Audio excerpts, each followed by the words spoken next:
Arestado ang dalawang Tsino matapos ireklamo ng pangingikil ng kapwa Tsino. Ang mga suspect, dati umanong nagtatrabaho sa Pogo. Saksi si June Veneracion, exclusive.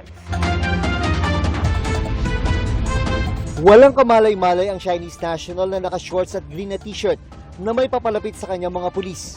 No. Back. Where police? Hey. Where police? No. Give me the bag. No. May isa pa siyang kasama na mabilis ding pinusasan. Entrapment operation ito ng Special Operations Unit ng Southern Police District sa Parañaque City, Miyerkules ng hapon. We are arresting you for the crime of estafa. Ginawa ang entrapment dahil sa sumbong ng isa ring Chinese laban sa dalawa. Nagsimula ito na makatanggap daw ng litrato ang complainant mula sa isang suspect na nagpapakita na nakatali ang kanyang kaibigan sa harap ng Parañaque Police Station. 2 beses daw hininga ng pera ang complainant na umabot sa 250,000 pesos para mapalaya ang kaibigan.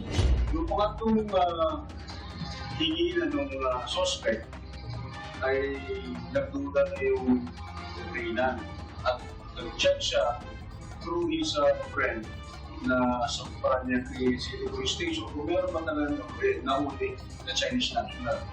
Kahit he found out na wala. Dito na niya nakumpirma na niloloko lang siya ng kanyang kaibigan sa tulong ng kasabwat. Kaya nagsumbong na siya sa mga pulis para ipahuli ang dalawa. Yung ating mga nahuli mga suspects ay kakasuhan ng brother extortion dahil yung kanilang paghingi ng pera ay mayroong threat. Wala pang pahayag sa ngayon ng mga suspect. Sa investigasyon ng PNP, lumabas sa mga dating Pogo worker ang mga suspect at ang complainant. Nalaman din na pugante para sa China ang isa sa mga naaresto dahil sa pagkakasangkot sa credit card fraud. Para sa GMA Integrated News, June Veneracion ang inyong saksi. Mga kapuso, maging una sa saksi. Mag-subscribe sa GMA Integrated News sa YouTube para sa iba't ibang balita.